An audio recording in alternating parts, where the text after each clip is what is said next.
हाय सभी को राम राम राधे।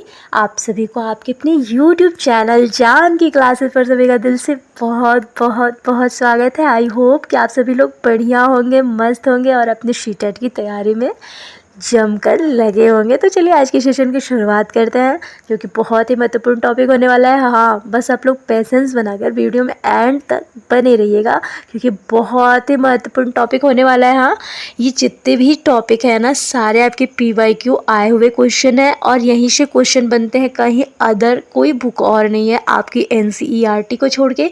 तो अगर आप लोग को सेकेंड पेपर सच में सीटेट क्वालिफाई करना है तो बस आप लोग पेशेंस बना के वीडियो में एंड तक ज़रूर बने रहिएगा। और हाँ, अगर आप लोगों को वीडियो लास्ट तक एंड तक देखिएगा, अगर पसंद है तब लाइक शेयर एंड सब्सक्राइब करिएगा। चलिए, बोल रहा है कि जो इनाम गांव का एक विशिष्ट व्यक्ति की कब्र मिली थी। ये आप लोगों ने पहले ही पढ़ लिया है कि जो मेहरगढ़ में वहाँ इनाम गांव के पास एक व्यक्ति था, जहाँ जो व्यक्ति मरा है तो उसके पास एक बकरी के पास कुछ बर्तन और खाने पीने के सामान भी रखे गए थे। तो वही बोल रहा है कि इनाम गांव को खोजो। यह भीमा की सहायक नदी घोड़ के किनारे एक जगह है। इस जगह पर लगभग आपके 36 से 27 हजार साल पहले लोग यहाँ रहते थे। यहाँ वयस्क लोगों को प्रायः गड्ढे में सीधा लिटा कर दफनाया जाता था। उनका सिर उत्तर की ओर होता था। कई बार उन्हें घर के अंदर ही दफना दिया जाता था।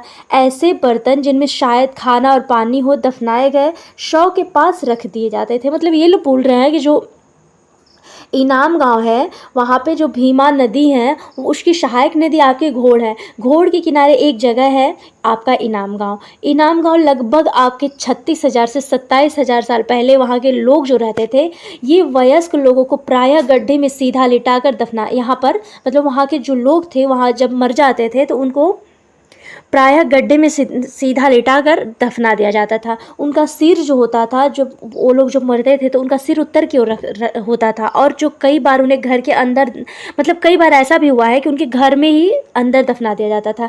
उनके पास ऐसे बर्तन जिनमें शायद खाना और पानी हो दफनाए गए शव के पास रख दिए जाते थे। मतलब जब वो लोग मर जाते थे तो उनके पास कुछ बर्तन और खाने पीने का सामान दफनाए गए शव के पास रख दिए जाते थे। वहाँ के लोगों को ऐसा मानना था कि मरने के बाद भी मतलब जीवन होता है। फिर बोल रहा है कि एक आदमी को 5 कमरों वाले मकान के आंगन में 4 पैरों वाले मिट्टी के एक बड़े से संदूक में दफनाया गया था। बस्ती के बीच में बसा, देखिए, यह घर गांव के सबसे बड़े घरों में एक था। मतलब जो शव मिला है वो जो था उसके मतलब एक घर में ही दफना दिया गया था। मतलब ये घर जो था वो गांव में सबसे बड़े घरों में से एक था। इस घर में एक अनाज का गोदाम भी था जो शव के पैर से मुड़े हुए थे। तो क्या तुम्हें लगता है कि यह किसी सरदार का शव था? अपना जवाब का कारण बताओ। मतलब इन लोगों को लग रहा है कि मतलब जो वहाँ पे सामान था वो मतलब पूरे गांव में सबसे बड़ा घर था। तो इन लोगों को लगा कि मतलब शायद वो किसी सरदार का शव रहा होगा।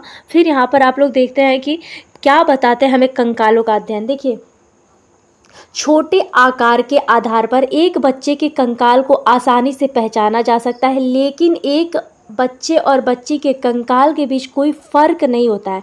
ये बोल रहा है कि जो छोटे आकार के बच्चे होते हैं और बच्चियां होती हैं तो उनके कंकाल को आसानी से पहचाना जा सकता है, लेकिन एक बच्चे और बच्ची के कंकाल के बीच कोई फ़र्क नहीं मिलेगा। मतलब पहचाना जाएगा कि मतलब ये छोटे बच्चों का है कंकाल, लेकिन ये जो है ये नहीं पता चल पाएगा कि मतलब ये लड़का का है या लड़की का कंकाल है। तो फिर यही बोल रहा है कि क्या हम पता लगा सकते हैं कि कंकाल किसी पुरुष का था या स्त्री का, मतलब जो वो कंकाल मिला है। तो यही बोल रहा है कि क्या हम लोग ये पता लगा सकते हैं कि कंकाल स्त्री का था या पुरुष का। तो बोल रहा है कि कभी कभी लोग कंकाल के साथ मिले सामानों के आधार पर इसका अंदाज़ा लगाते हैं। उदाहरण के लिए यदि कंकाल के साथ गहने मिलते हैं तो कई बार उस महिला का कंकाल मान लिया जाता है। मतलब ये बोल रहा है कि देखिए, ये एक स्टेरियोटाइप है। जैसे मान लीजिए रूढ़िवादिता है कि अब स्त्रियां ही वो आभूषण पहनती है, लेकिन ऐसा नहीं था। पहले के ज़माने में जो लोग थे वो पुरुष भी आभूषण धारण करते थे। मतलब इससे नहीं पता लगाया जा सकता है कि अब वो जो कंकाल मिला है वो स्त्री का ही होगा। तो यही बोल रहा है कि ऐसी समझ के साथ समस्याएं हैं, अक्सर पुरुष भी आभूषण पहनते थे। कंकाल का लिंग जो पहचानने का बेहतर तरीका उसकी हर स्त्रियों की जांच है। चूँकि महिलाएं जो थीं बच्चों को जन्म देती है, इसलिए उनका जो कटी प्रदेश या कुल्हा पुरुषों से ज़्यादा बड़ा होता है। इस वजह से मतलब लोग महिला और पुरुष के शव को पहचानते थे। फिर ये समझ कंकालों के आधुनिक अध्ययन पर आधारित है। यहाँ पर आप लोग देख सकते हैं कि आज से लगभग आपके 2000 साल पहले चरक नाम के एक प्रसिद्ध वैद्य हुए थे। उन्होंने चिकित्सा शास्त्र पर चरक संहिता नाम की किताब लिखी थी। वे कहते हैं कि मनुष्य के शरीर में 360 हड्डियाँ होती हैं। यह जो आधुनिक शरीर की रचना विज्ञान की 206 हड्डियों से काफ़ी ज़्यादा है। संभवतः चरक ने अपनी गिनती में दांत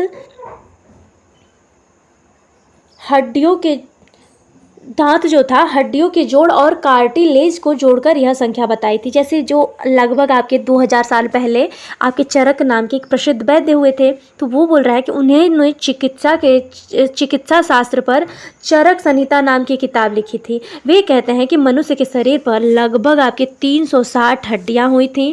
यह आधुनिक शारीरिक रचना विज्ञान की 206 हड्डियों से काफ़ी ज़्यादा थी। संभवतः यह है कि चरक ने अपनी गिनती में दांत हर स्त्रियों हड्डियों को जोड़कर कार्टिलेज को जोड़कर यह संख्या बताई थी। मतलब जो चरक थे उन्होंने 360 बताया था। तो ये जाहिर होता है, संभवतः ये होता है कि जो दांत थी हड्डियों के जोड़ कार्टिलेज को जोड़कर उन्होंने 360 हड्डियाँ बताई थी। लेकिन अभी वर्तमान की जो विज्ञान है वो 206 बस हड्डियाँ बताती हैं। फिर क्या बोल रहा है कि देखिए, इनाम गांव के लोगों के काम धंधे जो होते थे, इनाम गांव में पुरातत्वविदों को गेहूं, जौ, चावल, दाल, बाजरा, मटर और तिल के बीज मिले हैं।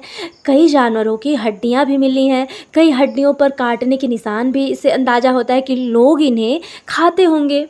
बोल रहा है कि इनाम गांव में जो पुरातत्वविद थे उन्होंने गेहूं, चावल, दाल, बाजरा, मटर और तिल के बीज मिले हैं। कई जानवर जो थे कि उनको कई जानवरों की हड्डियां भी मिली हैं और कई हड्डियों पर काटने के निशान से यह अंदाज़ा होता है कि लोग इन्हें खाते होंगे।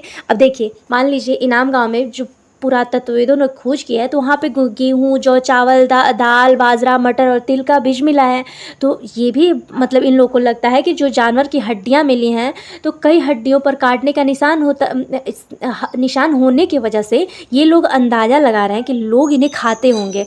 और गाय, बैल, भैंस, बकरी, भेड़, कुत्ता, घोड़ा, गधा, सूअर, सांभर, चितकबरा, हिरण, कृष्ण मृग, खरहा, नेवला, चिड़िया, घड़ियाल, कछुआ, केकड़ा और मछली की हड्डियां भी वहां पर पाई गई। मतलब इतने जितने जानवर आप लोग को देख रहे हैं, बैल, भैंस, बकरी, भेड़, कुत्ता, घोड़ा, गधा, सूअर, सांभर, चितकबरा, हिरण, गाय, कृष्ण मृग, खरहा, नेवला, चिड़िया, घड़ियाल, कछुआ, केकड़ा, मतलब और मछली, इतने लोगों की हड्डियां वहाँ पर, इतने पशुओं की, इतने जंतुओं की हड्डियां वहाँ पर मिली हैं। ऐसे साक्ष्य मिले हैं कि बेर, आंवला, जामुन, खजूर और कई तरह की रस भरियाँ भी एकत्र की जाती थीं। मतलब इन लोगों का ये था कि जो उन लोगों का इनाम गांव में पता लगाने से, मतलब पुरातत्वविदों के वजह से ये पता चलता है कि गेहूँ, जौ, चावल, दाल, बाजरा, मटर, तिल के बीज तो मिले ही मिले हैं, लेकिन कई जानवरों की हड्डियाँ भी मिले हैं। जैसे कि अभी आप लोगों ने देखा कि गाय, बैल, भैंस, बकरी, भेड़, कुत्ता, घोड़ा, गधा, सूअर, सांभर, चितकबरा आदि आदि। उसके बाद आपके बेर, आंवला, जामुन, खजूर और कई तरह की रसभरियाँ भी एकत्र की जाती थीं। फिर नेक्स्ट यहाँ पर देखते हैं, बोल रहा है कि इस प्रमाण के आधार पर इनाम गांव में लोगों के काम धंधों की एक सूची बनाओ। तो लोगों के काम धंधों का आप लोगों ने यहाँ पर देख ही लिया कि यहाँ पर कि उन लोग के जो काम धंधे थे, गेहूँ, जौ, चावल, मटर, तिल आदि और बेर, आंवला, जामुन, खजूर और पशु पक्षियों की हड्डियाँ। तो इतने बोल रहा है कि इन लोगों के धंधों की सूची बनाओ। फिर बोल रहा है कि एटलस में चीन एटलस जो है अभी वर्तमान में वो चीन में। चीन को देखो, लगभग आपके 35,000 साल पहले हम यहाँ की लेखन कला के सबसे पुराने उदाहरण यहाँ पर आप लोग देख सकते हैं कि ये एटलस है।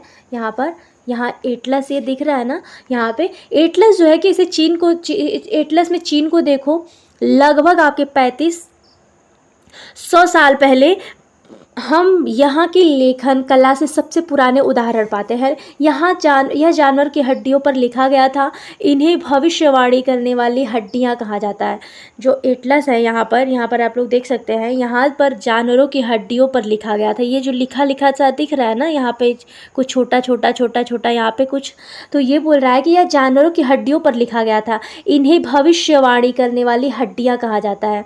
ये जो वर्तमान में अभी आप लोगों को दिख रहा है, इनको बोला जा रहा है कि मतलब ये जो है हड्डियाँ, ये भविष्यवाणी करने वाली हड्डियाँ कही जाती हैं, क्योंकि यह मान्यता थी कि ये भविष्य बताती हैं। राजा लोग लिपिकारों से इन हड्डियों पर सवाल लिखवाते थे। क्या वे युद्ध जीतेंगे? क्या फसलें अच्छी होंगी? क्या उन्हें पुत्र होंगे? फिर इन हड्डियों को आग में डाल दिया जाता था, जहाँ इनमें गर्मी से चटक कर दरारें पड़ जाती थीं। भविष्यवक्ता इन दरारों को बड़े ध्यान से देखकर भविष्यवाणी करने की कोशिश करते थे।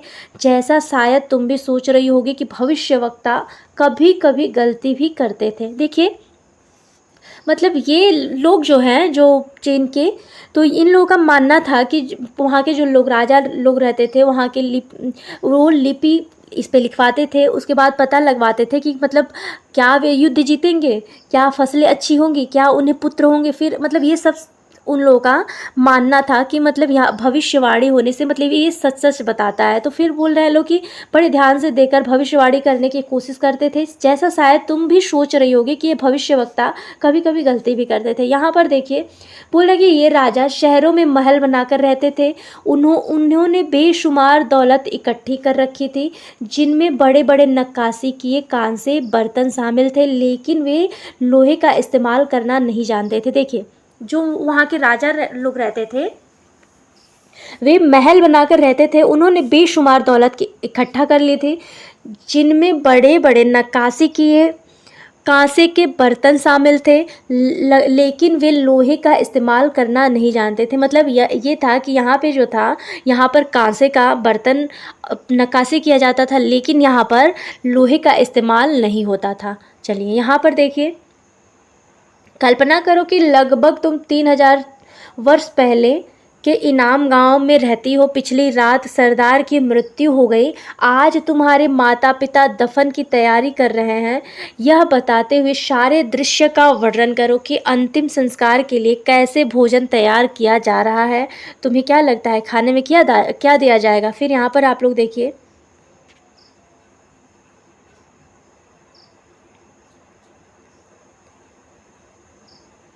यहाँ पर कुछ महत्वपूर्ण तिथियां दिया गया है कि वेदों की रचना आपका लगभग आपके 3500 साल पहले, महापाषाणों के निर्माण आपका लगभग 3000 साल पहले, इनाम गांव में कृषकों का निवास लगभग आपके 36,000 से 27,000, और लगभग आपके चरक लगभग आपके 2000 साल पहले। चरक जो वैद्य थे वो आपके 2000 साल पहले। इनाम गांव में कृषकों का निवास हुआ था आपके 36,000 से 27,000 साल पहले, और महापाषाणों के निर्माण की शुरुआत लगभग आपके 30,000 साल पहले।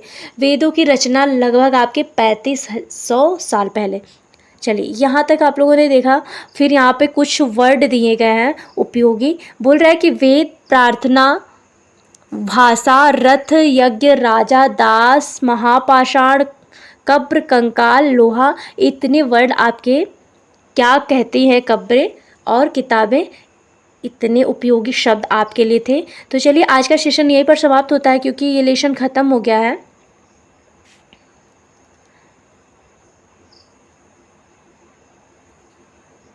चलिए मिलते हैं सभी को नेक्स्ट वीडियो में। तब तक के लिए मेरा सभी को राम राम, राधे राधे। आई होप कि आप सभी लोगों को क्लास बढ़िया लगे, और हाँ, अगर आप लोगों को बढ़िया लगे ना तो बस लाइक, शेयर एंड सब्सक्राइब कर दिया करिए। चलिए।